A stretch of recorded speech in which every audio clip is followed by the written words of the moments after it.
left out there anymore. No, nothing beats authenticity. No. Ever. No. It's a rare commodity now.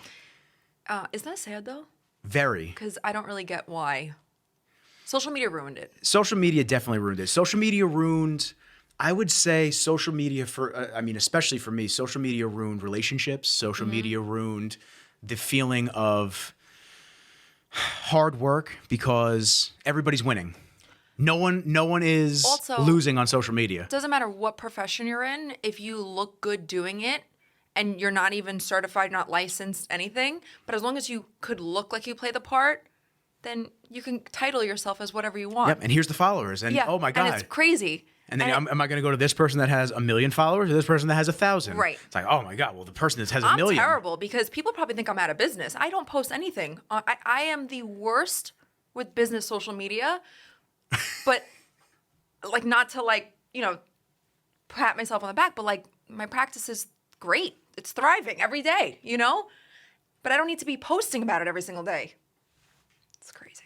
Well, that's why there's the other side of it, and the side of it where you have people that just export that side of the business, and they go, here's a social media manager, here's somebody that takes care of all my accounts, takes care of my interactions, because it is literally a job. Yeah. If I didn't have to use social media to get more business and to network myself and to show people what I do, I have far too much shit to do on a daily basis. I understand. You need social media. Well, yeah. Because no one would understand what you're actually doing. Do you know Exactly, what I'm trying to say? yeah. At least with my practice, it's all word of mouth. I haven't advertised one thing Me either. since I opened. Not a single dollar in ad revenue. And I don't have any more time. I'm work Monday through Saturday. I was gonna say, what's a normal day for you like? Monday through Saturday, I will work usually 8 or 9 a.m. to about. No, you're good. You're good. I just like to Yeah. I like to have it dead on. Yeah. But you're good. You're good. Perfect. To about 3. Then I have usually an hour break, and then I'm back at it until 8 p.m. So literally, it's 8 a.m. to 8 p.m. Yeah. And then what do you want to do when you're done? Do you want to start reposting everything that you've done all day? Absolutely not. I'm lucky if I get a workout in, and then I want to go to bed. Just right to bed, and it resumes the next morning. Next day, yeah. It's the social media is an interesting thing, and like you said, it's ruined a lot of things.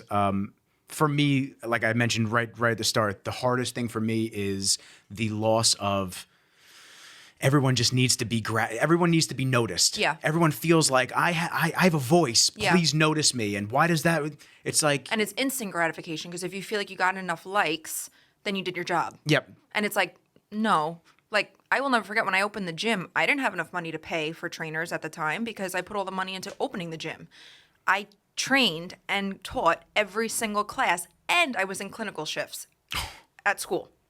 So it was like, when I tell you I looked sick, Like, stress level, sometimes you look back and you're like, I don't even know how I did that. Yeah, that's me with the competing. I don't even know how I did that during college and grinding away and doing everything like that. It's just, it's another level. And like you said, you look back and you just go, how did I get through all of that? Yeah. Because the workload is just so substantial and it really drains you. Yeah. But you have that mentality in the back of your head, like, no, you got to keep going. Got to keep going. Please keep going.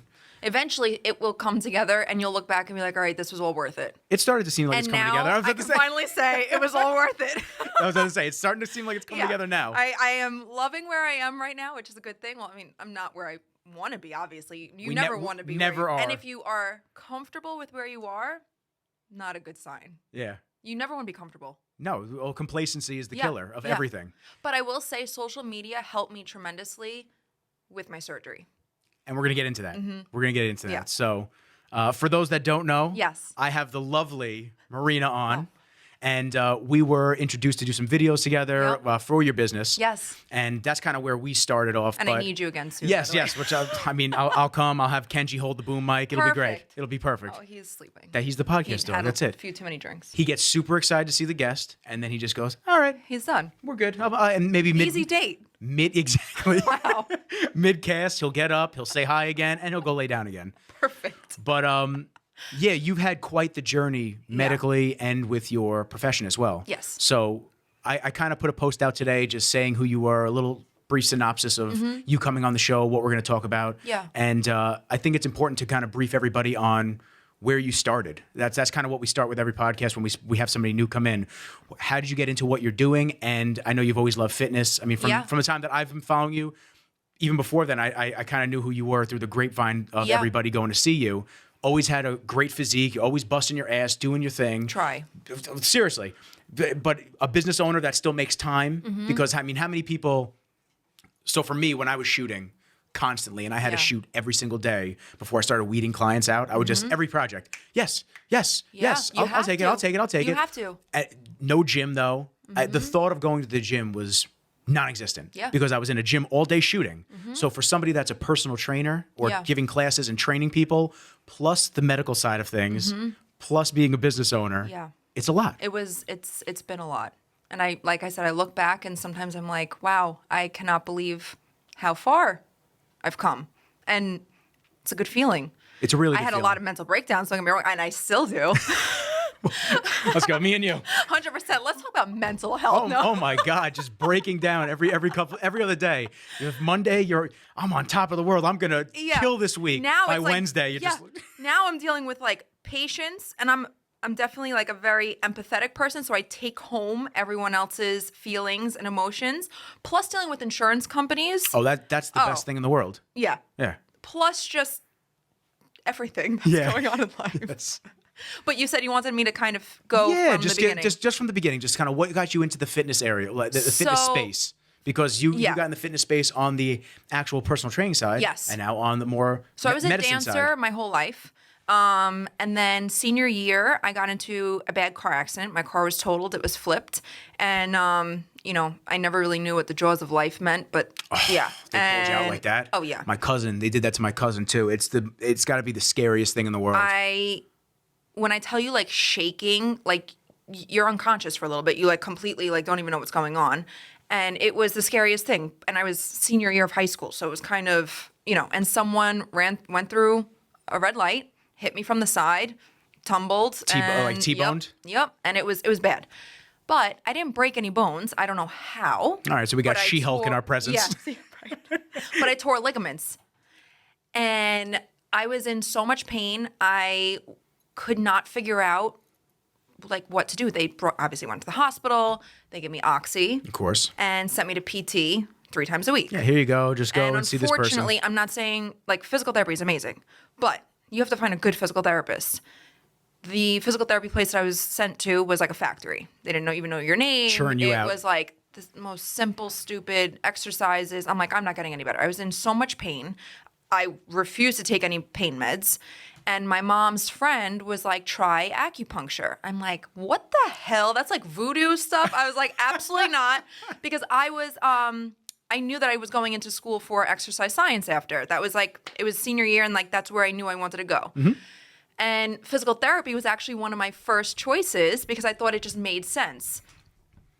Anyway, I was desperate, which unfortunately this happens to a lot of people because they don't know enough about acupuncture and Eastern medicine, which is sad because it should be spoken about more. Which I was going to ask you like real quick, Yeah. just like what do you find is the most, I guess, stereotypical summary that people automatically have when they hear that That it's not real medicine. bullshit type stuff? Yeah. And I was one of those people, which is why I'm so passionate about being in this field because it helped me so much. So anyway, car accident, desperate, wasn't getting any better, and I couldn't work out. I was in pain. I was in a neck brace my senior year. You're like the dogs after the surgery with the cones? Yeah, that's good. And I was supposed to compete. I was supposed to do my very first competition. Dance And- competition? No, I was doing bikini. Oh, Yeah. wow. Yep. And never did it again. Yeah, No, no. that was it. I was like, this is not for me. I was 2 and done. That was it. I was like, this is not for me. Once we started pulling water and I started getting ghost face, I said, all right, Yeah. I'm gonna pass on this going forward. Yeah. I enjoy water. Yeah, exactly. So I went to this acupuncturist, and he was a pain management specialist. So he did like extra whatever for pain. Didn't really know much about it. I was like, let me just try it. I swear to you, in 4 treatments, I felt 80% better, where 3 months went by and I felt 0% better. I actually felt like I was getting worse. Stagnate. Yeah. And like I said, I refused to take the pain meds. I was, 18, 17 years old at the time? That's crazy. I'm not, I didn't want to go down that road.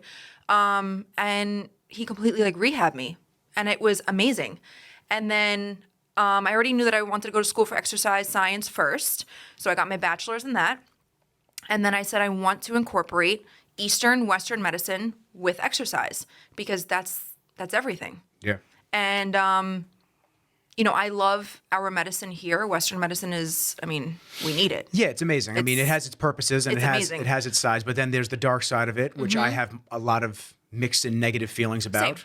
Same. And there's the dark side of it where everybody gets paid on certain ends, and the consumer or the injured individual usually is the one that gets shafted. And I hate that. And that also brought me into, once I started having my breast issues, which I guess we'll get into. Yeah, we're definitely we're gonna get it. We'll start that kind of. That also made my brain start thinking about, you have to really be your own advocate when it comes to your medical needs, because sometimes there's certain doctors that look at you as dollar signs. Yes. And other doctors that are truly in the field for the right reasons, and you have to find who fits best for you. It's literally like navigating a sea and finding the right people. So and you have to get something that's integrative. That's why I became what I am. Because that's why your doctorate is. Yeah. And it's in integrative medicine. So it's acupuncture, integrative medicine. Cool. Yeah. So real quick, side note. Yes. You treated me for my knee. Remember I was having problems with my knee? Yeah. Okay. Couldn't figure it out. Even after the treatments, there was still like some weirdness going on. So I said, you know what?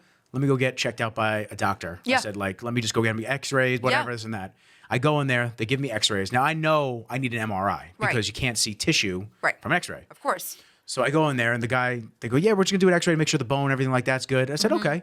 So the doctor comes in and sees me, and this is just testament to why, number one, I don't like doctors, and number two, why I just understand that they have no fucking clue about dealing with people that are athletes and that push weight and do things and push the body. So he comes in and he just goes, x-rays look great, man. He goes, your knee is, it's like a brand new knee. I said, yeah, that's, well, damn. That's fantastic. Right out the crate. Look at that. 30 years old and the knee still looks great. I'm definitely happy about that, especially because of how much abuse on the leg press I've given it. So he just goes, so what seems to be the problem? I said, I've gotten some, scraping work done, cupping and this and that. Yeah. I said, and every time I go probably over about 120 pounds on a leg curl, a laying down leg curl. Did he tell you just to not do that? I get pinches, I said, and I got to be able to push a little bit. Right. So he goes, well, the body is really good at telling us when you shouldn't do things. He goes, so maybe you just don't go to 120. Maybe you just stay at 90. I said, okay, but that doesn't really fix what's wrong with the knee. It just kind of makes me throw my hands up in submission like, all right. Just get aggravated. Fuck it. I guess my knee's just going to be like that from now on. Right. So he just goes, yeah, well, if you want to get an MRI, you have to get 4 weeks of physical therapy, and then I can write you a script to get an MRI. Cool. I go to Dr. Camp. Yep. So I go see Mike. Mike starts putting me through tests, this and that. He rules it's actually my hip.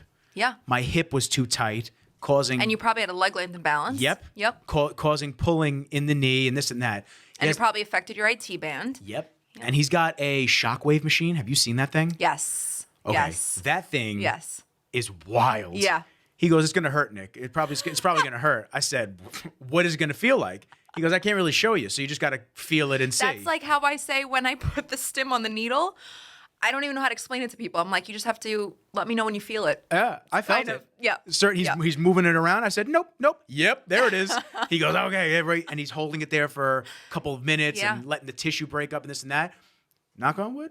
Feeling good. It's been good. That's amazing. It's been good. I went to one treatment. Yeah. He opened the hip up. Yeah. Did a little bit of shockwave, and that was it. Yep. But it's just wild. Like the moral of the story, that little excerpt. Yep. Is just wild that a medical doctor just goes, maybe just don't do 120 pounds. That's not an answer. Right.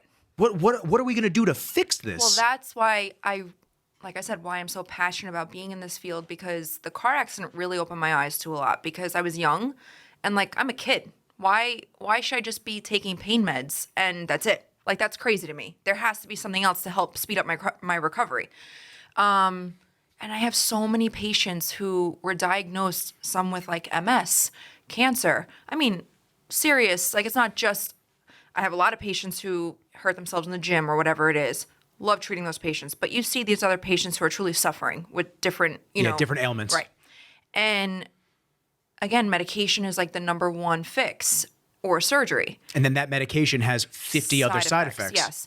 We do need medication, don't get me wrong, but there's so many other things, and then they're stagnant. They're not moving as much, and they're just regressing. It's just sad. So my whole approach is an integrative approach. So I'm combining everything all in one, and it's individualized. So it's not a cookie cutter.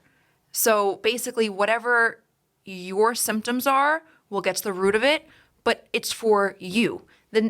You might have someone next to you that has the same exact injury, but I'll be treating it differently because the reason why you got that injury versus the person next to you is completely different. Yeah. And that's why I love what I do. Yeah, that's awesome because the cookie cutter approach does not work, and it's scary that so many people are treated that way. Yeah. Because it's just put a Band-Aid on it, go home, whatever. I was actually and I want you to speak. I was actually with a plastic surgeon because I'm going to start doing some video stuff with him. Nice. He was showing, and now I hate needles. Right. So he wants me to be in there with him. Which was part of the reason why I could not treat you fully. Didn't want to do. She's like, can we do the acupuncture today? I don't Like, all right, think so you're barely getting a treatment with me. Yeah. Okay, got it. When's the last time I came to you? Like August, July? I think it's like August, July-ish. Because I got blood. Was it? Before I got blood, I didn't see you after I got blood work. No. Yeah, so I got right. blood work done. Okay. I got blood work done. Okay. And Are you good? usually I psych myself out a little bit. Don't but tell me anything bad while I'm No. being recorded here. No. My iron levels are high. That's it. Okay. But I'm also eating. Right. I was also eating probably 2 red meat meals a day. Ah.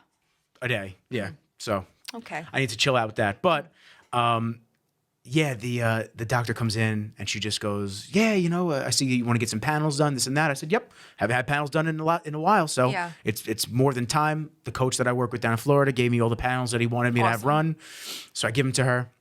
And here I'm in my mind, I'm just going, Nick, we're doing good, man. No nerves, no Right. nothing. We're good. Don't tell me pass out. Well, she goes, all right, we're gonna do the blood work first before everything else. I said, oh, you're gonna do it now. You're going to switch up on me like that. I was planning mentally that we were doing this at the end. And she goes, no, let's do it. Let's do it now. Get it right out of the way. Ties me up. I go, okay. I said, I'm going to slap my... Feeling great. I said, I'm going to slap my knee right when you put the needle in. She goes, please don't move. She's trying to put the needle in my arm. She goes, please don't move. She does it. I'm good. Oh, man. 45 seconds go by and I go, how much longer we got? Because I'm starting to waver and my mind's playing tricks on me. She goes, we're almost done. She releases the rubber band, takes the needle out. She goes, you're done. I said, oh, okay. And I laid back, No. white as a ghost. I didn't pass out. Okay. But I was white as a I'm surprised ghost. they didn't bring the salts over to you. No, but luckily they brought me a little cup of water. They brought me a Perfect. sucking candy. I was sitting there. Oh. I said, oh, good. I Nice. get a candy. Everything's great. Nice. But yeah, so they did that to me. And I will tell you, I was worried all summer, though, because I thought I had high blood pressure. Mm-hmm. Because I was trying to diagnose myself. I was having those Right. weird neuro stuff. Yes. I bought the blood pressure monitor from Withings or whatever. Okay. And every time I would put it on, it was like 140 over 90 or Mm-hmm. 80. So then it was like 150. And it was like staying around Was that it reading area. you properly? I was so nervous. So then when I went to her, Yeah. she ties me up. Perfect blood pressure. Yeah, I She wouldn't- said the smaller cuffs for guys that have bigger arms, the smaller cuffs always read high. So really, she gave you a big compliment. She did give me a huge Yeah. compliment. I said, oh shucks, you're gonna sit here. You're saying I have a big arm? Okay. Yeah, you tell me I got big arms. You bring me a lollipop. Everything's great right now. But yeah, She's just like the perfect girlfriend. it was good, right? Oh my god, compliments, food, everything's you great. candy. Everything Great. is great. That's awesome. Just don't have a white van and ask me to come into it. You probably still go. I probably would. Yeah. Yeah. Knowing me, I'd probably go. Like, oh, how much? Sour Patch Kids? Yeah, let's go. We out. So you got into Oh, man. into that side of it. Yes. And you started to appreciate a different form of medicine. And is also kind of where we're at. because I physically felt it. It wasn't like I just went into this field because it was something that I was interested in. Of course, I'm interested in it, but it was something that helped me. So why not, embrace it and show other people that there's other opportunities and different options rather than, and that's the problem. I think integrative medicine, Eastern medicine should be, majority of the time your first option. And if that can't help and it's too severe that you do need medication or surgery, then absolutely go down more of the westernized route. But it's always the last resort. So by the time people usually come to me, unless they already know about it, they're coming to me and they've already been suffering for years. They are on a shitload of medication. They have had numerous amount of surgeries. And it's like, now we're dealing with chaos rather than a clean slate. Yeah. And it's difficult. You know what I mean? That's why my treatments are an hour. You know, I don't just see a patient for 10 minutes. I'm with them for a full hour every single time. Which is awesome because I've gone to people that kind of rush it, and Yeah. it's nice when someone spends the time because Yeah. you feel like you're getting it out. You're getting a lot out of the appointment. Right. You're not just okay, next, like Yeah. that conveyor belt type Absolutely. feeling. And you need both medicines, 100%. I mean, look at everything that I just went through. I appreciate Western medicine so much. Yeah. You know what I mean? But my recovery was 10 times better because I was treating myself. And Which I'm sure helped a ton. Oh, tremendously. Yeah. Tremendously. They thought they had to do another surgery, and I was able to fix it. And he was like, oh, we don't have to do it. I was like, thank God. Yeah. Yeah. Yeah, because you went through. I mean, I'm getting another surgery, but that's for another. Yeah, you told me. Yeah. You- Second part of it, always. Is it? Yeah. Is It's it- usually, there's always like a second part to the double mastectomy, unfortunately, to kind of more reconstruction. But I'm also having issues with one side that unfortunately you don't really know. Like, nobody really warns you about these things. And that's why I'm such a big advocate to talk about Which is why things. we're going to go A Yeah. to Z. Yeah, And perfect. Although this episode is about you as a whole, Yeah. this episode also is about warning women. I hate really talking about myself. So if we could talk about breast cancer, We I'd be can. very happy. We can. We definitely can. I think then we'll end off on the medicine stuff. So when did you? I think we'll end off like this. Yeah. When did you get your final doctorate? Because I know that was recently. So this was this past January. Yeah. Congratulations. Thank you. Thank you. Hard work. Yes. A lot of hard work. How many years? Yeah. Many years. Many years Many of years. studying and classes and 9 years total. yeah. 8 years total. And here you are making a huge difference 8 in how many years. people's lives. I mean, so Yeah. it's worth the And investment. My practice, my patients are like my family. Like that's the thing. I know everybody by their name. I see usually anywhere from 30 to 35 patients a day. And every time it's an hour. I usually see 3 people in an hour, 4 maybe, depending. But I work a full schedule, and every single patient is embedded in my brain. Like, I truly love them, and it's just amazing seeing their success. And it's just, I know I'm in the right field. That's awesome. Yeah, I love what I that. do. I love that. So Stressful, but I love what I do. yeah, you like anything. This Right. stuff is stressful too. Oh, yeah. I get it. So Yeah. we all have our own individualized stressors for If every it wasn't job. stressful, then you're probably not doing it right. Yes. I hate to say it. Yes. Yeah. As you can see, I'm still trying to organize. I just set up a new thing. That's my new monitor over there. That's my Love old it. computer. And this is the new computer. So I'm trying to rearrange things and clean things out. And the alcohol. And the alcohol. Yeah, there's just alcohol there. If you want to booze mid-podcast, it's Yep, there. I love mean, it. we try to be a good host. I love it. I love You it. got puppy you can scratch, alcohol you can drink. What more could you want? You really can't. I know. This is everything. So I think it's important, obviously, to give our female listeners Yes. every possible Detail. detail and piece of knowledge Mm-hmm. about your journey, what you went through before, prior, Yeah. finding out. The females that I've spoken to about you coming on, they've been so interested in hearing it because it's something that It's personal. people can't shy away from. You have to face this literally Head on. Head on. Yeah. Yeah. So what kind of got you the first dose of information on that? So And what is it called officially? So since I was 19 or 20 years old, I started developing tumors in my left breast. And since I was 20, I'm 28 now, I've had 11 biopsies. And anyone who's had breast biopsies know that it is like inhumane. It is not fun. I mean, you're awake. Let's just put it that way. I didn't know that. And you're basically being held down, and there's this like huge needle looking vacuum, and they're clipping away, sucking out, clipping away, sucking out. And you're numb, but No, to but it's- get you numb, first of all, is painful. Yeah. And so anyway, when I was 20, my gynecologist actually felt a bump. And she was like, I really want you to just go get it checked out. You're young. I'm sure it's nothing. I said, okay, fine. My mom came with me. And breast cancer does run in my family. So, but I thought I was like, I'm younger. Nobody this has probably the isn't thought. something. No one has the thought that it's going Right. to be me. So Right. So they're doing the sonogram. And every 5 seconds, she's clicking more stuff into the computer. And I'm like, oh, well, this is taking pretty long. I thought this was going to be like a 5-minute thing. And then they said, the radiologist wants to speak to you in her office. And I'm like, okay. And she asked me if I had anyone with me. I was like, my mom's in the waiting room. I'm 20. And my mom comes in. She sits us down. She goes, she basically flat out said, it looks like cancer. And we have to biopsy right away. And she said, you have four tumors in your left breast. So with that said, we're going to schedule you this week for 4 biopsies in one day. So one biopsy is tough. Yeah. So 4 biopsies in one sitting was my arm was numb. I can't even and I will never forget there was a light fixture on the ceiling that had dust, and I'm watching it, and I was just like trying to focus on the dust because Anything but I what was was like, going on. Yeah, and the sounds. I was mortified. Anyway, they came back benign, thank God, but they were solid lesions. They were not cysts. They were solid tumors. So from that point to now, I kept developing more and more tumors. For whatever reason, couldn't figure it out. Thank God they were all benign, but 11 biopsies since I was 20. And what type of a scar do biopsy? Is there any scarring, anything like that you see outside? Yeah, you have like little Micro incisions? Yeah, like the size of your fingernail. Okay. But they place little titanium clips in there so that every time you go for a sonogram, they can see where they took a biopsy from. So to see if something else is growing in its place. But every time I would go for my sonos, the tech could never find my clips because my breast tissue was so dense. Great.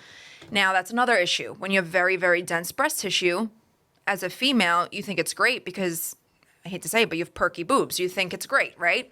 Not so great when you need imaging done and everything else because things are lost in there. You can't see anything. Much harder to detect. Yes. So then I would have to get MRI with contrast and everything else. It was just every 3 months because I was on high, like they had to constantly check me every 3 months.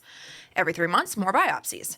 Every 3 months, I would go for sonos. They could not find all my markers in there. And it became It was just a chaos. round robin of Yes. just bullshit annoyingness. Right. So finally, Mandatory annoyingness that you had to keep going Exactly. for, but Yes. annoying nonetheless. Right. So then I got genetic testing because I do have a family history of breast cancer and pancreatic cancer. My Nona passed away from pancreatic cancer.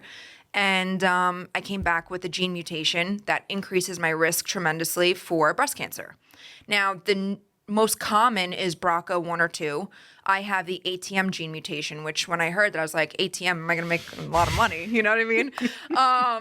But unfortunately, it's gonna cost a lot of money. meant you're going to develop a lot of tumors. It's going to cost a lot of money. That's what it is. Exactly. I had a breast surgeon who I was with majority of my 20s.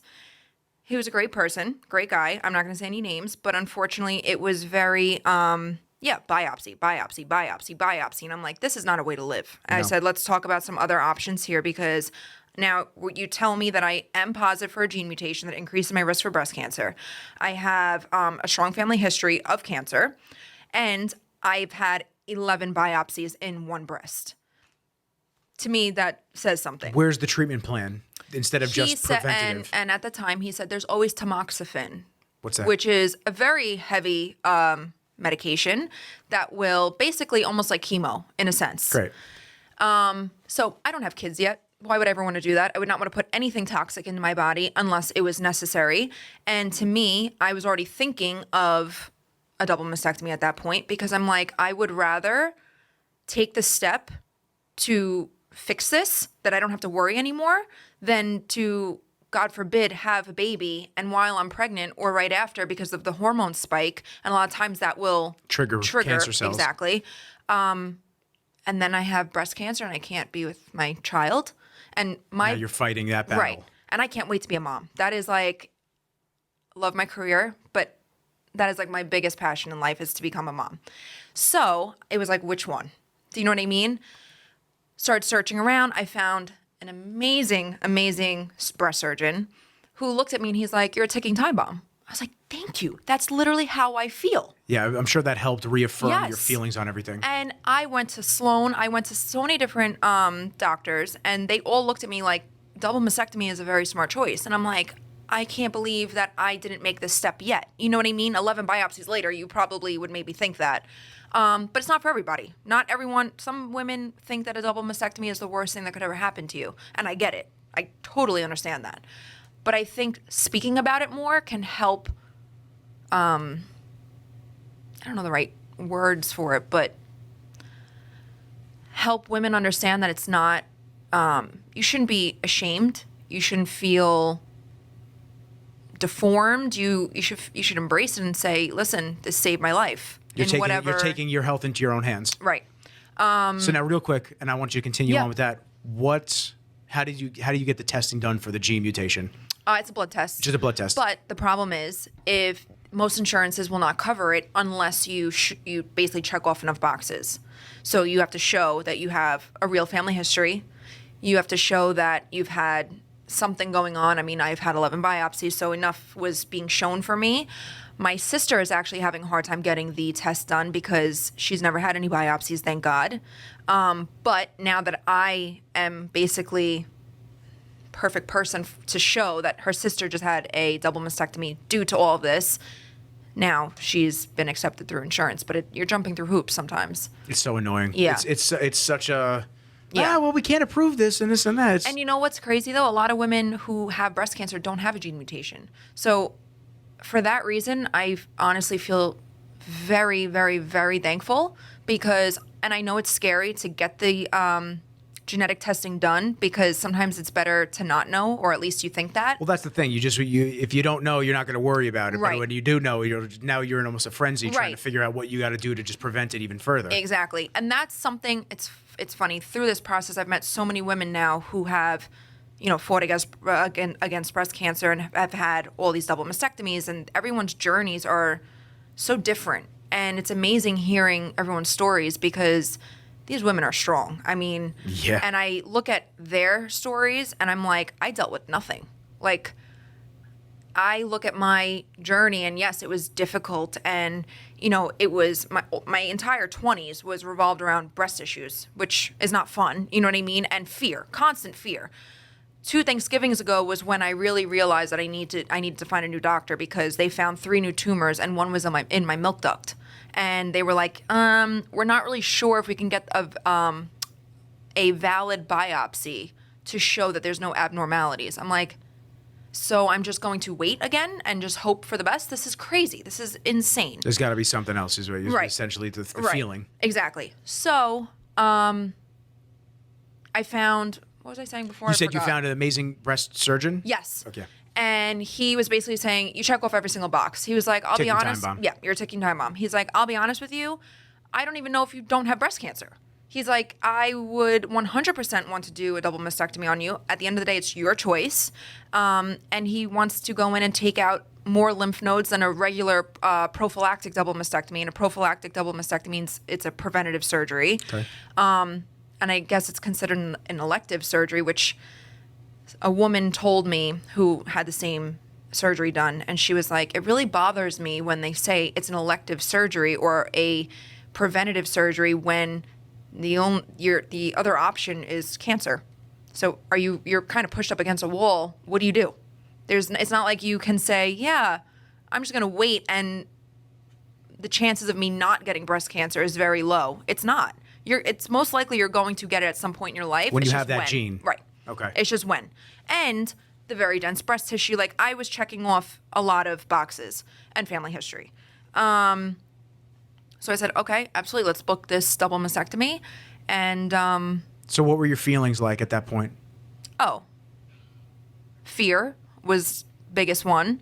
I take good care of my body, and I was kind of like questioning. I was like, I can only imagine what I'm going to look like after this.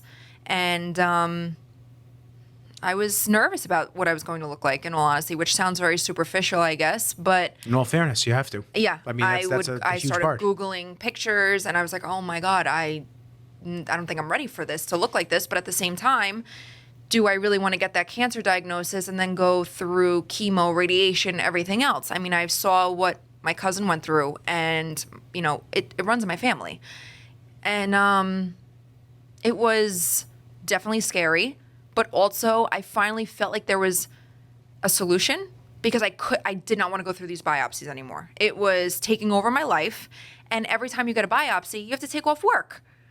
Like, I know that work should not be everything, No, but when you but- work so hard. And you're an entrepreneur. Yes. You work for yourself. Yes. So if you're not I don't have there, people covering for me. Exactly. And we all know when you leave it into other people's hands, what happens. Doesn't get done as well. Right. So, and I felt like it was like so annoying to constantly tell clients and patients, I'm sorry, like I have to take off this day. I'm sorry, I have to take off this day. And I was getting these biopsies done when I was in school too. I had my finals, my exit exams, my board exams. I will never forget, I had a biopsy the day before my exit exam and I was wrapped up and my boob was just throbbing. And I was trying to focus on the test And it's just and it was just like when you hit your thumb or something, Yeah. right? Just like pulsating. Yeah. Oh my gosh. Yeah. I could only imagine. And my surgeon was like, I'm going to send you to the plastic surgeon that I work with. He's amazing. They're an amazing team. They were in the operating room together, which usually that doesn't happen. It's usually the breast surgeon first. They do the double mastectomy. Then the plastic surgeon comes in and does whatever reconstruction. Same day. Same day. So it's long. It was a very long surgery. It was almost 10 hours. Oh man. Yeah. Yeah. But that's got to be really good, like you said, to have both of them in at the same time, Yeah, so and they it was can like- talk and know what's going on. It sounds disgusting, but he was literally gutting me. And then he was right there reconstructing me. And it's amazing. I'm sure that actually helps the reconstruction process when the plastic surgeon can actually see what your normal breasts look like. Yes. And Yes. he models it after that. And I will say, my plastic surgeon was like, I will not put huge implants in there. It won't fit your body type. I want you to look natural. And he's amazing. He's amazing. So you had a really good team, which is Yeah. so important. So important. If there's And anything that you stress besides getting tested, it's finding the right team. you that's have gonna- to find doctors that you trust, you can communicate well with, and that's a huge part of it. It's a scary process. No one wants to go through it, and it's been a lot. And even just after the fact, nobody really preps you for the aftermath of the double mastectomy. You kind of think like, oh, double mastectomy, you get implants, you're good, Yeah, you're done. It's like a boob job, right? Yeah. no, Oh, not that's like another that. thing. When people say that, it's like, and I don't mind it because I don't really get like insulted by that at all. No, but I'm because- sure that's a huge insult. Yeah, but it is not a boob job. Yeah. At all. I mean, let's just talk about. So here, let's do Yeah. this. Let's do this. Yeah. So let's do this. There's so many parts to this. So I want to go. I want to back up for 2 seconds, and I want to go back to. Obviously, you were feeling all those emotions. Yes. So now, how long from when you booked it to when you actually had the procedure? I booked it probably 4 months before, and Okay. so I had it in about 4 months of the day that I And booked. the waiting time between the booking and then the actual Oh. appointment. What did that feel like? My whole life revolved around researching Okay. and probably looking at stuff I shouldn't have because It probably helped and hurt. yeah, but I met amazing women on Instagram, and that's where social media does play, it is beneficial in certain Important. ways because I found young women who were going through the same stuff, and I DM'd them, and I'm still friends with them till this day. And they helped me tremendously, and then they put me in contact with women who were about to also get a double mastectomy, and I already had my double mastectomy, so I was basically their guide, and I mean, giving Passing the torch. Yeah, literally. Yeah, Literally. It may sound bad, but that's so positive Yeah. because I can only imagine that would help if I was Yeah. going through something like that to have somebody else that just went through it. Yes. Ease some of my tensions instead Mm-hmm. of reading Google and reading all of the. I mean, listen, every time you Google a symptom or an ailment that you're going through, Yeah. you're dying. You're dead. Yeah. You're going to die right now. Yeah. Like, that's what it is. Yeah. Oh, you stubbed your toe, there's blood? Nah, you're dead. It's so true. So to read all the negative things and Right. and misinformation and all the misdirection and to have somebody that actually Yeah. experienced it. And hearing the good, the bad, the ugly. Like this one woman, Xandra, I can say her name because she's a big advocate for all of this. She's amazing. Shouts to Xandra. Yeah, seriously. And she was texting me everything that I should have in the house prior. She had an infection right after her double mastectomy. I ended up having an infection right after my double mastectomy. That was probably the worst of it all. I had a 103 fever for 3 days in the hospital, and then when I got home, it spiked up again. My body was rejecting the drains. It was a foreign object in your body, and your body was reacting to it. when you have huge incisions on your chest and you feel like crap and you have a fever, you know, the chills, you're dripping sweat, cold sweats. That was the worst of it all. I mean, you couldn't even feel better if you tried. It was bad. It was a scary time, but at the same time, you had to get through it. What are you going to do? You know, you had to push through. And I just kept telling myself it could be so much worse. And I hate even complaining about it. And I actually get so angry at myself because I did not have it as bad as some of these other women. You know, I'm still alive. I was able to find out that I had a genetic mutation that increased my risk for this. Even more so than you already thought. Act on it. Exactly. I was able to act on it. And I've met many women who are afraid to get genetic testing, or they know they have a gene mutation and they refuse to get a double mastectomy. And I completely understand it. It's not an easy choice, you know. Some people would rather wait and hopefully if they do get diagnosed with breast cancer, they will get it cut out. You know what I mean? They tackle it at that point. Exactly. But I need to just keep pushing forward. I can't wait. I need to figure things out and solve it at that time.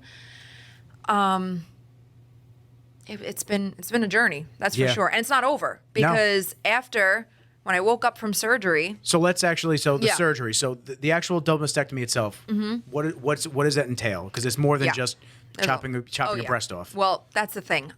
When you first hear double mastectomy, you think that, breast tissue is just going to be removed and that's it. No. First of all, a lot of people don't realize you have breast tissue going into your back. So over like your lat muscles, you have breast tissue. You ever see like your back fat, like women wear the bra and they have like that little fatty area? Yeah, That's breast tissue. I have that. Yeah. Well, you don't have to wear a bra, so it doesn't show. I don't, but I do. I need more support. That's breast tissue. So they have to cut that out too. So they literally they're gutting you from everywhere on your chest into your back, and then you get lymph nodes taken out and they get tested to make sure that, and God forbid, they do find any abnormal cells that it didn't, travel through. Right, exactly. And my incisions run underneath. So basically with the implants in, you don't see it, I guess, as much. I mean, I can't even wear You're saying they run underneath the breast. Right, so it's basically center of my chest. It kind of makes like a little U, and then all the way up to my armpits. Okay. So regardless, kind of how women get that tattoo. Yes, exactly. Like that? Yes. Okay. But it travels up higher Up higher because back. they have to go in for the lymph nodes. Okay. So, even I tried wearing a bathing suit for the first time, a bikini over the summer, and I was like, oh God, no, I am not ready to show these scars off yet because they're thick, they're large. It's not a boob job scar, okay? And that's one thing. That's another thing. You hear it? Yeah, it's not a boob job scar. It is not a boob job scar. Boob job scars are great compared to a double mastectomy scar. Another thing that they don't tell you about is all your breast tissue is taken out, right? So now it's literally just thin skin and an implant, okay? I didn't know. I went into a sauna for the first time since my double mastectomy not too long ago, and I thought I was burning from the inside out because my implants were getting hot. Wow. Yeah. And I wouldn't think that. So because there's no fat now, there's no breast tissue, there's nothing helping to kind of cover. That's true. Yeah. Don't they usually put the implants under the under tissue? Or under the muscle? Is there some under the muscle, some on top of it? Depending on who your surgeon is, and I guess like your anatomy, how your skin plays a big role because it also depends on what size you were prior to the double mastectomy. So there's a lot of factors that play in. I actually had a boob job before my double mastectomy the year prior, knowing that I was probably going down that route to stretch out my skin because I was smaller. And when they do a double mastectomy, they're making you smaller regardless. So then they usually put in expanders. Gotcha. And then they pump you every so often to stretch out your skin. Okay. So now that makes your recovery time a lot longer. So I thought in my head, okay, you know what? I don't have breast cancer right now. I'm going to do everything I can to make this as quick as possible. And I got a boob job.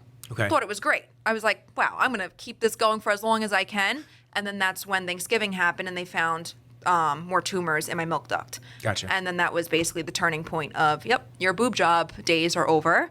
And those implants have to come out. Those were behind my muscle because that's another thing. if you have very dense breast tissue or you're a high risk for breast cancer, if you have a surgeon that is willing to put implants above your muscle, you are with a bad surgeon. Yeah, run. Yeah, because when you go for scans, they won't be able to see if you have any tumors. That's what I was going to ask. They can't see through that. Right. Once you have a double mastectomy, it could go behind or in front because there's no more breast tissue. But yeah, there's so many different reconstruction areas that you can go. It all depends on your anatomy and what size you were prior and the texture of your skin. Some people have thinner skin, some people have thicker skin, and your skin will always become thinner after double mastectomy because they're literally scraping you from the inside out, basically. Okay. Yeah. And you said you went bigger, so this way your skin was already stretched out. So how? And you said that Exactly. helped the recovery time a lot. Big time. Okay. Big time. So that's why I was able to get the implants put in the same surgery. Gotcha. Usually it'd be separated into two. That's good too. Yeah. Yes. The less surgeries, the better. Yeah. And again, that's why I also feel like I'm super thankful for all of this because I had time to get implants before my double mastectomy. So it's like I had time to kind of navigate through this, whereas other women get a breast cancer diagnosis and they're put in a corner and they have to make all these decisions, and I can't even imagine. That's why if I could help anyone going through this, I want to, because I feel like I had it the best case scenario for a shitty situation. So might as well help as many people as I can. Yeah. You know? Well, that's what's important. And I think all of this information, I know Yeah. all this information is super Yeah. relevant to every female that will listen to Yeah. this episode.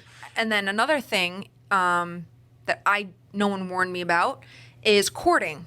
So where they take the lymph nodes out of, which is basically like under your armpit, they go deep in there and they take lymph nodes out, right? There's so much scar tissue. They still don't really understand what cording is actually made out of, but it looks like you have an extra ligament popping out of your armpit or chest. It could be anywhere where they did the surgery. Okay. There's definitely scar tissue in there. They think maybe lymph fluid, nerves, whatever it may be, but it literally looks like a rope. And it is so tight. So I had it on both sides. So when I tried to raise my arms, my range of motion was terrible. Oh, I treated myself, and that's why I think in some ways I can be so much more empathetic towards patients who have had this and treat them for it, because I treated myself for it. I got my left side to go away. I am full range of motion now, perfect, good to go. Right side still having a little bit of struggle with, but I mean, this side, it's thick. It looks like a rope. It's crazy. It's insane.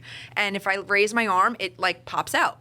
Oh, man. Yeah. Oh, lymph node stuff freaks me Yeah. out. It just And screams eventually me out. it will go away, but I just, almost hit, I'm 8 months? What am I? I don't even know. Yeah, so March? how much quicker is this than the normal person? Right, exactly. Like other people, I know women that have had a double mastectomy, they come in for treatment. They had a double mastectomy 5-6 years ago, and they still have the cording. They've never gotten treated for it. They didn't even know there was treatment for it. They just thought that it was part of the process. Exactly. And it is what it is. Exactly. So I am a big, big, big advocate for get treatment right after your surgery. You should find either a physical therapist, acupuncturist, someone that's in that field that can treat you for that, because it's a game changer. Oh, I'm sure. Yeah. I'm sure that's a huge slap in the face when you first come out of surgery, especially, and the weeks, months leading after that. Yeah. To, wow, everything's going to start getting back to normal. And then you start dealing with new ailments that you Right. didn't think you were going to have. Right. So you're done with this, the surgery, they do the reconstruction, they do everything right then and there. Mm-hmm. Yes. What was it like when you first woke up? I didn't even know where I was, to be honest with you. I was on morphine. I can't even, nurses were great. They were That's very awesome. nice to me, but I was in the hospital during COVID. So when I woke up, I didn't have any family members there with me. I was in a lot of pain, and that was with Morphine. heavy meds and still coming out of anesthesia. The worst pain was my back. It felt like I had a blowtorch in my back. And I kept asking the nurse, I was like, why does my back hurt so much? Like, do I have a burn back there? And she was like, no, sweetie, like that's where they took out breast tissue as well. And my drains were tugging, because you're kind of in this like. So I was going to ask you, drains why do they add drains? What do they need it for? So it's just Is it to help basically drain fluid coming extra in. fluid that's Okay. there because you're so inflamed. I mean, I looked down for the first time when I was in the hospital. I was at St. Francis, great hospital. And I was there for 4 days. And I will never forget when my surgeon came in and he took off the bandages and he's like, you might not want to look because this is not what it's going to stay like. So he's like, a lot of women would rather not look because otherwise you go into like a very dark place just seeing what it looks like down there. Of course, I wanted to look. And I looked down and it just looked like a mound. Like I did not even see 2 breasts. It just was like one large mound and that's how inflamed I was. Arms looked like someone like balloons. I was so swollen. Yeah, it was interesting. And then I got an infection. So that happened in the hospital? Started Or in when the you got hospital, home? but they didn't realize that I actually had an infection in the hospital, so they sent me home. And once I got home, that first night, I was chills, fever. I was hallucinating. It was really bad. Really? Yeah. And so then what happened? You I had to go back call to the my hospital? surgeon right away, and they said, go back to the hospital. And then they put me on different antibiotics because apparently those antibiotics were not working well with me. And it fixed it, thank God. You said your body was rejecting The drains, most likely. the drains. That's what it was. Okay. Yeah, because the implants have been in there and they've been fine. And you didn't have the same type of implants? Because I know there's different kinds. Yeah, so there's the silicone implants is what I have, and they put Alloderm around it, and then that's basically what I basically sew into the pec muscle to hold it. Gotcha. A lot of different steps. Yeah. Yeah. It's a lot. Yeah. But important. Very because, important. Yeah. Otherwise, people that are listening and people that potentially would have to go through this. And listen, even for men listening to this episode, yeah. this is huge because men can still get these types of things. Absolutely. And if they're female, their wife or family member or anything like that goes through something like this, at least they have an idea and an understanding of what kind of goes into it. And something, I guess, too, sounds so stupid, but, it was a very long surgery, and I've always had very healthy hair. I was always like all about my hair. Ever since that surgery, I've been losing hair. Like thank God I have a lot of it, but shedding. Really? Like tremendously. And I guess it's all from, and I asked my surgeon, he's like, unfortunately, you were under anesthesia for so long and it does affect it. Really? Yeah. So for how long? We're going to see. I have no idea. I take my vitamins. I'm on point with everything. I eat well, but it's like sometimes you just can't change certain things. And yeah. And you said 10 hours. Yeah. That's the longest surgery I assume you've ever been in. Yeah. Yeah. Yeah. That's wild. I think I was out for 20 minutes for my nose. and Yeah. that It enough. was 8 to 10 hours. Yeah. Yeah. So now you get rid of the infection. Mm-hmm. And to walk me through some of the weeks after post-op. Drains were a bitch. I'll say that right now. And how long are they in for? I had them in for 2 weeks. 2 weeks. You feel them inside you. Moving or are they stationary? It's like tugging. They're stitched into you. Oh. So they're stitched into the side of you. And where do they go? They're just fluid they go bags? straight into the top of your chest. And where do they hang, though? Oh, you have thank God, my surgeon gave me a drain belt, and you basically wrap it around your waist, and you put the drains in the belt, and so it doesn't tug on your skin as much. But you have to drain them constantly. How many times a day? 4 And where do you drain it? Just in a sink? in or the toilet. Toilet? Yeah, but you actually have to put them in a measuring cup. To make sure there's not too much fluid coming out. Right, and the color, texture, there's some nasty stuff that comes out of it, and that's also a way to see if you're getting an infection. And when I Gotcha. had the infection, it was definitely different. It was thick. I was about to say, Yeah. what did it change? Color? Yeah, it would change color. It was very, very dark, and it looked like I had clots coming out. Oof. Yeah. So that's super important. And my breast. Oh, so also the side that I had all the tumors in. Left side. Yes. They actually found, so thank God my doctor wanted to go in and take out more lymph nodes than a regular prophylactic double mastectomy because he said, you check off so many Boxes. boxes. And they found one abnormal cell in my left lymph node, and that was the same side with all my tumors. So clearly it was brewing, and it was just a matter of time. And you had mentioned that they said if you had gotten pregnant. My surgeon was like, I am so happy you did this now because one of these tumors most likely would have switched, especially knowing that this one cell was in there and the gene mutation that you have. And God only knows what would have happened when I got pregnant. Yeah. Yeah. That's huge. Yeah. I'm sure that was a Big relief. Yes. yeah, big deep breath after hearing something like Yeah. that. Yeah. Almost reassuring that you And made the that's- really right decision. That's something I also want to tell women who decide to get a prophylactic double mastectomy. Majority of the time, nothing will come back abnormal. And that's not a bad thing. Like, you still made a good decision. Do you know what I mean? Because I was struggling with the thought of, if everything comes back completely normal, did I do this for no reason? Because you every day you're second guessing yourself every single day. Because I mean, this is a huge thing. You're getting your boobs really chopped off. I can once again, I've said it a million times this episode. I can only imagine. Yeah. Because I can't. Yeah. Understand that, but breasts are a huge part of, Yeah. of females. Literally. I mean, look at how many boob jobs are out there. Yeah, To it's- enhance it, because it is such a big. It's a feature. What are you gonna do? Yeah, you know it's what a I mean? feature, and it's womanhood Yeah. too. For And speaking of that, I think something that I struggled with the most was knowing that I can't breastfeed. okay. It bothers me. It still bothers me because, again, I can't wait to be a mom. But then again, like, you know how many women look at me and they're like, please, Marina. I never even tried to breastfeed. I put my kid on formula right away. It's fine. My mom was sick. Yeah. My mom was sick right after Yeah. she gave birth to me. I was on. Oh, so you're a formula baby. Formula baby. Thank God. And you're here. I'm okay. You're smart. I'm doing okay. Sometimes You got big arms. big arms, right? The doctor sometimes says, a little off, but Yeah, whatever. I think it was a bad batch. But yeah, so I had to come to terms with that. But that was like the least of my worries That's what I was at about to that say. point. If that's the least Right. biggest thing Right. that you got to deal with, Right. or that's the biggest thing Yeah. for you, and my surgeon was able to keep my nipples. That's There you huge. go. That's huge.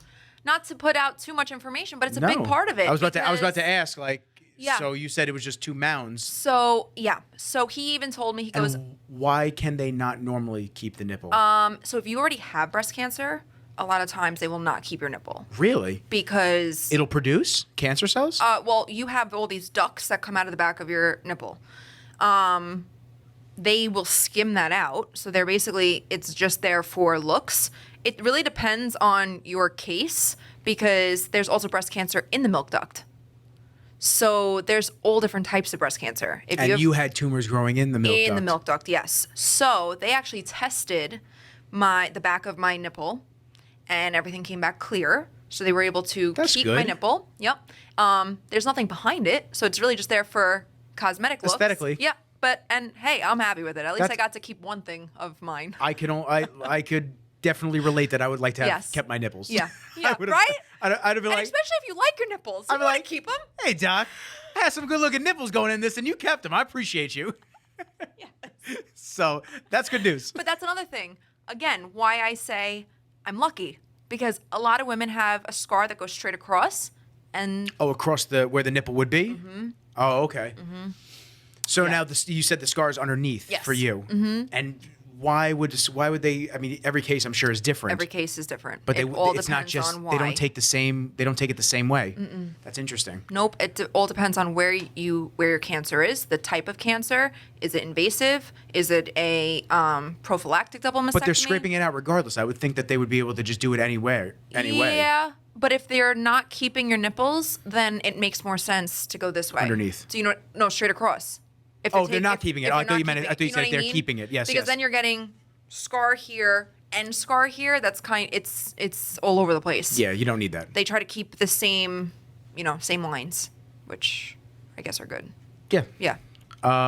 So the weeks leading after it, drainage, and then what else kind of what were My some of the biggest thing pitfalls? was trying to stay active. And when I say active, I mean like literally walk around the house was the most I was doing. But that helps a lot. Like, you need to be motivated enough to get yourself moving, because it's very easy for you to just stay in that bed.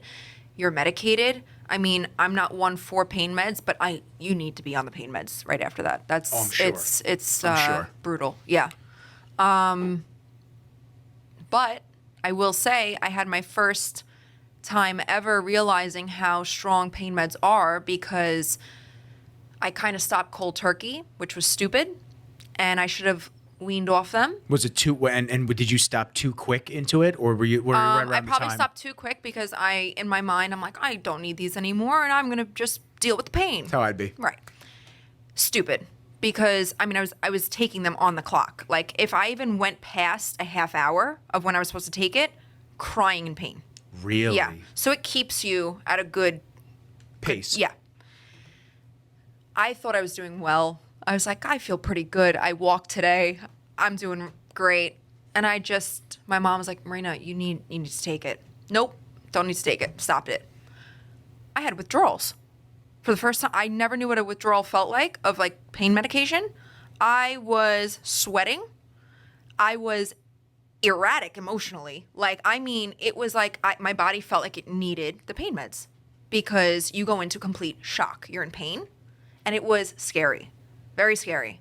And it was an eye opener to see how quickly people can get addicted to these things. And it's a serious thing.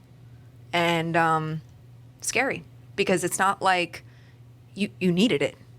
I mean, you're in so much pain. What else are you going to do? Yeah, I was going to say, how long did it take you to break that then? Did you jump back on or no? You stayed off? No, I was miserable that night. Miserable. Like, I hate to say, but I felt like I was like a drug addict almost. Yeah. Like, literally. And it was very weird. It was a very weird feeling coming from the girl that doesn't take any meds. And that's maybe part of the reason why. I don't know. Won't even take Tylenol. Yeah, I feel that. Yeah. I feel that. Yeah. So, yeah, that was probably the worst night. And insomnia, like, you have no idea. I looked like a crazy person. And then I started taking just Tylenol. And that helped. And that helped. Yep. Good. And then eventually you're in the clear and you feel. Once you start feeling better, I swear you're like, I could get through anything. Yeah, I could get through anything. This was the hardest thing in life, Yeah. and Yeah. everything else is a piece of cake. Yeah. All of a sudden, Childbirth? Yeah. I'm ready. I'm ready. I don't need an epidural. I don't need just shit. I'm just gonna push and we'll be good. just like the kids are just slide right out. Hey. All right, next. Another really weird thing is taking a shower right after this because it was my poor mom. Man, she saw a lot. Trooper. Yeah, and I cut my hair for the surgery, which was a big decision because I had very long hair. Yeah. But I said, there's no way in hell that someone's going to wash my hair for me with all this hair and comb it out and everything else. It's just going to be matted. And you couldn't lift your arms. I could not lift my arms. Yeah, so that was even. Yeah. I'm sure that makes you feel like you should never take for granted the little things like that. Yes. That's like me when I get vertigo. Yes. Just walking and not getting dizzy. Mm-hmm. I have 4 patients right now suffering with vertigo. Yeah. And, I mean, they're doing great with treatment, but it's like they suffer. It's very scary. Yeah. It's very scary. Yeah. People that have never had it before don't understand how scary it actually Yeah, is. because it sounds like, oh, you have vertigo. It's not that big of a deal. Yeah, like you're a it's little nothing. dizzy. No, it's not. It's and then once you get it once, it's always With in the you. back of your mind. Yep. Always. Twice already during this podcast, I've sat there and I thought, "You're good, right? Yep, you're good." Oh, God. Not feeling anything. Yeah. You still just almost check yourself. Yeah. Every day, walking around, getting up first thing in the morning. How do we feel? We're good. Let's get out of bed. Well, because you almost have like PTSD from it. Yeah. And you get nervous. And Yeah, you no, I probably- gotta go to a psychiatrist for it, Yeah. or a psychologist. I have to go Really? and like talk to somebody and Good. get it because just to get that portion out of Yeah. it. Because ever since I had that first one, it was traumatic and That's another thing, talking about like mental health, in all honesty. I didn't cry about anything. I was like in my head, I thought I was just very strong. And I was like, just keep pushing forward. You're good. You're good. The only time I had a real mental breakdown was when I was having like withdrawal from the meds. But I realize now it's hitting me more and you need to let things out. you have to talk to people. Yes. Whether it's family, Yes. whether it's friends, Yeah. something. You have to have that support circle to just take that burden Yeah. away. Because otherwise, if you're just holding it in and locking Yeah. it in, it's gonna make you feel 20 times worse. Yeah. And everyone needs a support system. That's why I really I know everyone says, "Oh, I'm here for you." But I truly want to be there for women who anyone who needs an extra support person in their corner, because if you have someone that has gone through something very similar, it's much easier to cope. It really is. And my surgeons are both men.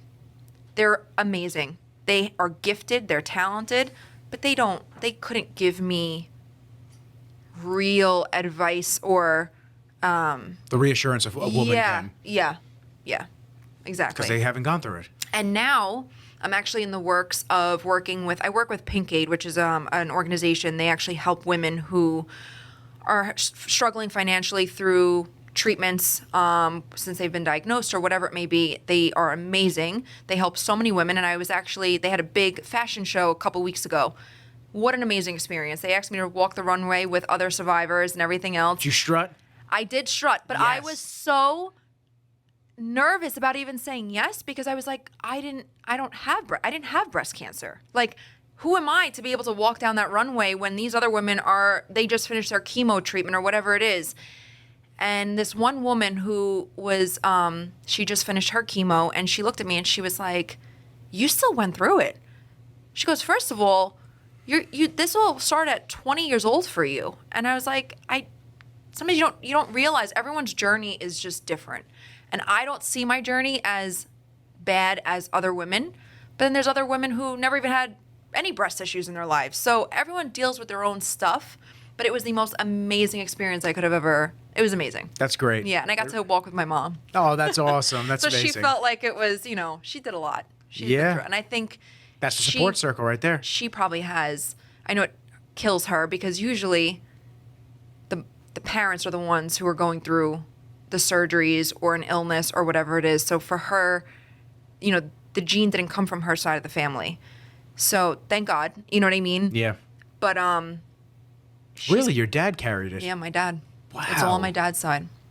I wouldn't even. I mean, it's not that. Of course, Yeah. it can happen to anybody because his mom and this stuff like that. Yeah. But Crazy, right? that is wild. That's and how do they know that? Did he have to get tested to isolate where it came from? My dad is like old school Italian. He doesn't even go to any doctors. I'm lucky if he walks through my doors, and he only comes to me once. I met him. I remember I met him. Yeah. He came in. The only time he comes is if he literally can't move. And then he's like, "Okay, I'm fixed enough. That's it." Okay.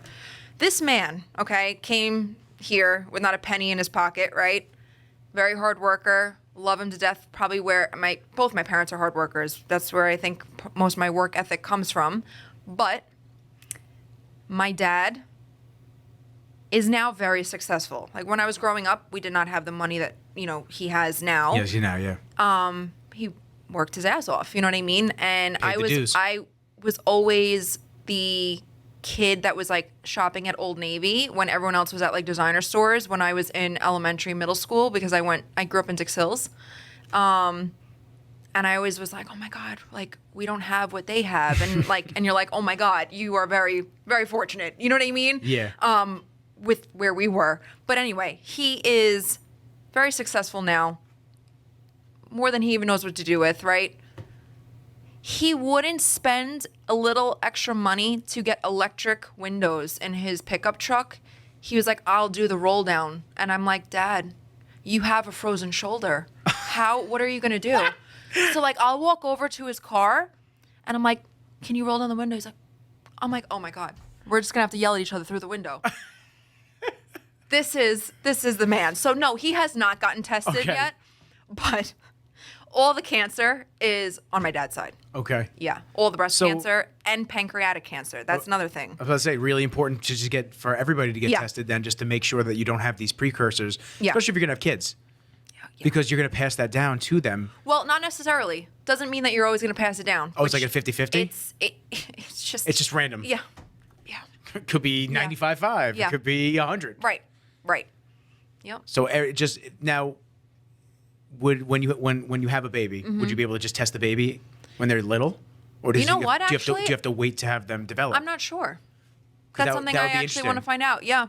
That'd be Yeah. interesting to find out if you could just test the baby right when he or she Yeah. is born to see if the gene passed down. Yeah. Because then you at least have that knowledge going Absolutely. forward. Yeah. Because that's huge as a parent. Yeah. Because like you said, your Oh, mom was in the big time. Your mom's in the trenches with you. Right.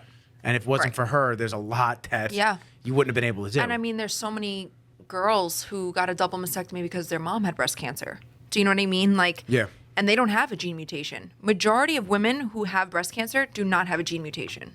That's why, like I say over and over again, I feel very fortunate because I had something showing me that I needed to get something, I needed to fix this.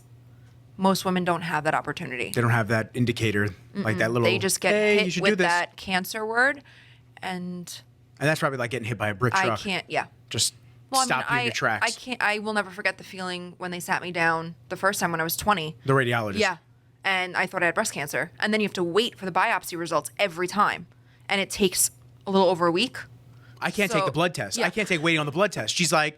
goes, yeah, well, if I call you, there's something wrong. So I'm sitting there Right. 2 days after, Yeah. and my Langone, my NYU Langone app keeps updating. New test result available in the app. So I'm sitting there, I'm going like this. Yes.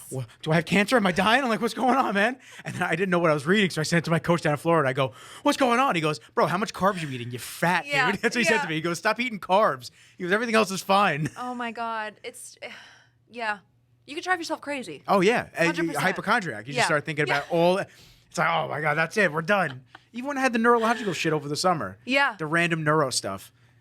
I'm sitting there. I'm in bed, and all of July went by. I didn't get out of my house. Like nobody realizes that people weren't seeing me at Bev's. I was laying in bed all of July, basically. Wow. And I didn't have vertigo. I just was feeling off. Couldn't explain it. Every time Yeah. I'd take a step, it felt jarring. Like almost like every sense in your body is Yeah. like shocking you Yeah. kind of thing. And I couldn't explain it. I wouldn't want to my mom had to walk Kenji. I couldn't walk Kenji. Wow. I did not want to leave the house. I didn't even know this was going on. Yeah, like I'm it was. sorry. It's okay. Yeah. No, it was a lot. It was a lot to deal with. And Yeah. whenever I feel like that, of course, my first thought is I have MS. That's it. I have MS like my dad. Yes.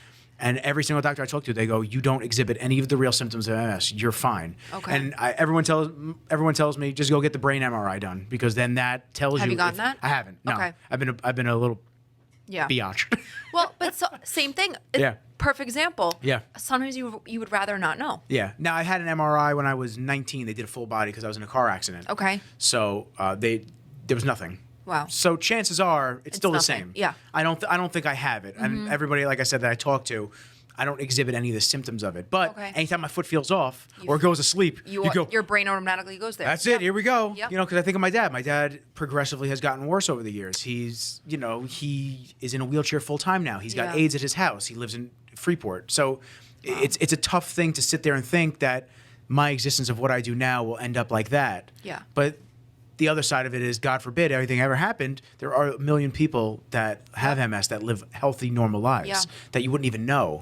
My dad just didn't take care of himself. Well, he abused I himself. can tell you right now, I have a young woman has MS, and I've been treating her since I opened my practice, and she's been good, and her doctors are shocked because it seemed like it was progressing, and it kind of went like to a complete halt, and the only thing that changed was treatment. I treat her 3 times a week, and I keep her moving.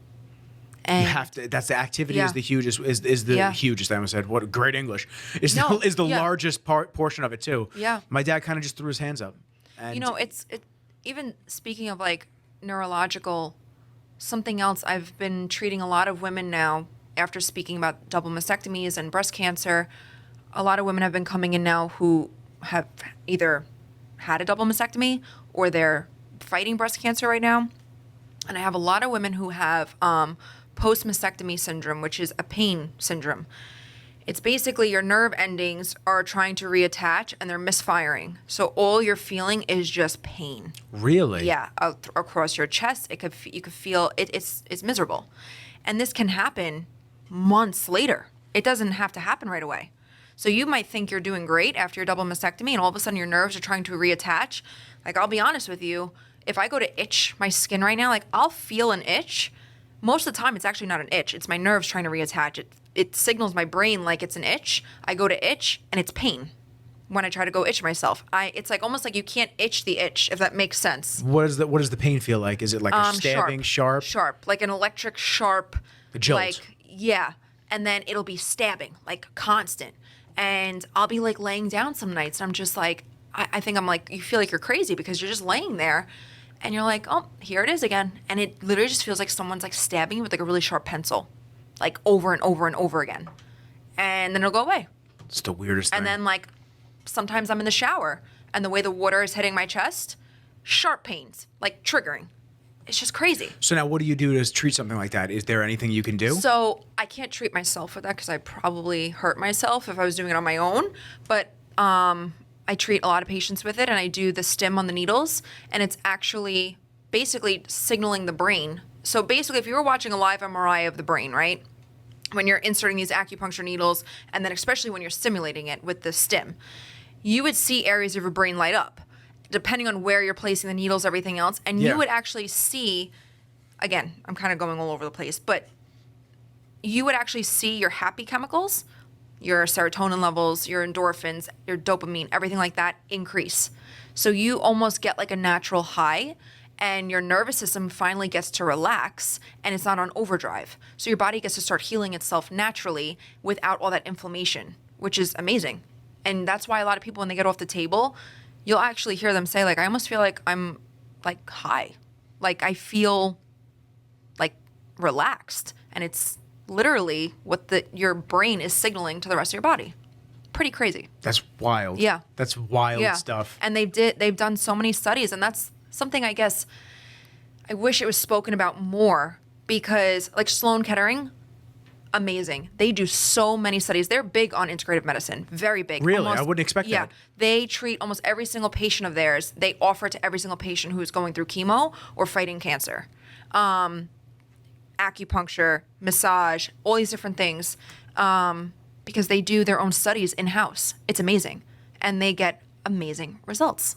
And everyone says trust the science. It's part of the science. Yes, you have to understand that there's more than just one doctor saying one thing. Yes. There's a million and one different ways to go about it. And like you said earlier, not every person is the same. Right. And you can't treat everybody the same. Right. Because it doesn't work like that. Right. And when you have scar tissue, there's lack of blood circulation. It gets stagnant. It's very thick, dense, right? It's there for a reason. It's protecting your body. It transformed and everything because of an injury or a surgery, whatever it is. But when you're needling that area, it's a foreign object in your body, right? And your blood cells start circulating towards that area. So it loosens up the scar tissue. It increases your blood supply. It's amazing, and it decreases inflammation. And this is science. And I wish that it was, like I said, other countries, it's very spoken about and everything else. Like I was in Italy and I did part of my clinicals there, and it was amazing. I was in the stroke unit and they did acupuncture on every single patient in the stroke unit, and it was all for neurological issues. And what did they find that helped with? For the stroke patients who had like paralysis, it would help with literally their nerves. So So getting motion back in. Like Bell's palsy, for example, their success rate of treating Bell's palsy was like through the roof. And it was acupuncture. Have you seen Thor? You know the actor, Thor? Yeah. I was with him at the rain shoot a couple of weeks ago in LA. Oh, wow. Yeah, I was shooting out there and it was pretty cool. Oh, that's amazing. Yeah, I was there for like 4 or 5 days. But he has Bell's palsy on one of the side of his face. He's had it for a while. Oh, I wish he was here. Yeah. Yeah, he's had it for a while. I can't imagine he hasn't tried acupuncture. Some people are not open to it. I think he got it when he lifted. He lifted a certain. Ooh. I guess it was something like I can't speak on it. Yeah. He got it something like 1,000-pound lift or something like that, and I guess it froze half his face. Yeah. My mom actually had Bell's palsy when she was younger, so she understands that pretty well, and how scary that is. Yeah. Well, your face literally can't move. Freezes. Half your face. Yeah. It's such a weird. Yeah, that's strange. Like you would never think that. You wake up one day and all of a sudden you're like, what just happened? Yeah, he's got the frozen. It's crazy to look at. Half the face doesn't do it, and then the other half, and you would think that it all kind of works in conjunction. Yeah. That the whole face wouldn't be able to do it, but only one side freezes. Yeah. But yeah, that's crazy. I want to ask you if there's something that you can leave the listeners with an overall message. Trust yourself. Always know that there are people out there that want to help you, and you need to find those people. And I know this sounds kind of stupid, but anybody, and I mean anybody, DM me, text me. If someone can give my phone number out, it could be anybody. Doesn't mean that I have to treat you as a patient if you just need a friend or you just have questions for a loved one, yourself, anybody. It doesn't even have to be breast cancer. It could be any sort of cancer. It could just be anything. There's a reason why there's certain people that are very vocal about these things, and it's to help. I mean, at least you would hope that they're being vocal to help. Let me help you in any way that I can. It might be the smallest thing of just saying, yeah, after your surgery, do this.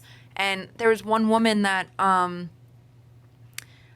found out that the surgical bras are so tight and they're painful, right? They're itchy, everything else. I'm sure. I figured out that I got a really soft t-shirt, right? I cut it down the center, put it on, and I put the bra right over it. Something so stupid and simple, right?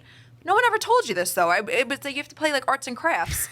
And it helped me so much. All of a sudden, you're a t-shirt manufacturer. Yeah. Just figuring things out. Seriously. I sent my mom, I was like, get as many soft t-shirts as you can, and we're just going to keep cutting them. And I tell it to every woman now that's getting a double mastectomy. Life-changing. Something so simple. Little tips. Yeah. Yeah. Just only people that have gone through the trenches would understand and know. Yeah. And trust your instinct. If you don't feel comfortable with your doctor, if you don't feel comfortable with your decision, getting a double mastectomy is not for everybody. If you really are against it, don't feel pressured into doing it. You have to do it at your time. Speak to people. Feel good about it. But don't ever feel like a double mastectomy will change you for the worse. Because at the end of the day, your scars tell a story. And you will always be able to look in the mirror and look at yourself and say, I overcame that. I'm a lot stronger than that. And that's why scars are beautiful. It's part of your story. And that's my final thing. I love that. Yeah. So how can people get in contact with you? Whether you're Instagram, just plug your business as well, please. Say. Yeah. So my business name is MoveMedRx. It's integrative medicine and wellness. And you can look me up on Instagram, Marina Bina, or MoveMedRx. And where's your I'm in Huntington. location? 7 Loma Place, Huntington. Beautiful building. Yes. And anybody can reach me on my cell. I mean, I don't know. Should I give myself? No, you give that. No. Don't give the cell one out. Wait, Don't give the cell one out. You might start getting other questions instead of just about breast cancer. Right. Might So start getting other type of inquisitions. None of that. So listen, I love you. You're amazing. I love Thank you you. too. Thank you so much for Yeah. coming on. You're just Look at awesome. those arms. It does it right. Not too bad. Right there, yeah. I hit arms before I got here. I Yeah. knew I had to get a little pump going on. Oh, Kenji's looking at you. Yeah, she's. That's my dad. He's like, hey man. Yeah. Yeah, you're a warrior. I mean, Thank you. there's no other way around it. You've done a lot, and I think you're gonna continue doing a lot for women, especially. Also, last thing. Please. I'm in the works of coming up. I have my next surgery coming up, which is more reconstruction and fixing a few things that, didn't work out so well after the double mastectomy. Much simpler. Probably easier when surgery. everything Yes. heals and you can see things. And it's going to be a short surgery in and out, but it'll be like a week or two recovery. But after that, I'm actually setting up I'm figuring out the details, but eventually I will have, whether it's 2 Sundays a month or 1 Sunday a month, where I will be treating women who do not have health insurance for free, who are struggling with breast cancer. Whether they're going through chemo, radiation, or they're post-op, there's something that I can treat you for regardless, because there's pain through all of it. Especially when you're going through chemo. That's another thing people don't realize. Acupuncture and integrative medicine, there's so many things that it can help you with. so many applications for helping. Yes. And, or post-op care. I'm here for you. So I will, eventually it'll be posted and everything else, but it will be 1 or 2 Sundays a month, and it will be free. That's amazing. Yeah. You're amazing. Thank you. I'm trying. I just want to help. Sometimes I realize I'm only one person, but one day I'm going to clone. You're putting the hat on. You're putting all the hats on. I'm going to be on Shark Tank and figure out how to clone myself. Let's do it. Yeah. Let's do Will it. you We'll help figure me? it out. I'll do the Perfect. video pitch for you. We'll be great. Perfect. Then Perfect. We'll get you on the show instantly. Awesome. Shark Tank, I'm coming for you. There you go. You're already here. I want to thank everybody for listening to episode 8 of Rizzology. Oh, that's one of my lucky numbers. Yes. Sorry. So there you That's go. great. Look at that. Yeah. With the lovely Marina. Thank you. And listen, if you, there's no plugs from me. Like everybody Yeah. knows where they find me. Everybody knows what they do. But if you hear something that you think could save someone's life, or you hear something in this episode that you think can help a Yes. family member, Yes. a loved one, anything like that, share it. Yes. Just share the episode with them. There was a lot of information in here. There's a lot of really valuable things that somebody may not know, and Yes. this could save their life. And my heart goes out to anyone battling any sort of cancer. You know, I've seen, we spoke everything about, you know, breast cancer, but my Nona was my best friend. She passed away from pancreatic cancer. I was her main caregiver. That scarred me because you see someone truly suffering. Pancreatic cancer is something it's just a whole nother ball game. And so anybody that's struggling with any health issues or mental, anything, my heart goes out to you. And there's someone out there that can help you just to help you get along the process a little bit better. And I'm praying for you. That's it. So that's it. I mean, that's perfect, Yeah. literally. But Yeah. I appreciate everybody. Thank you. Peace.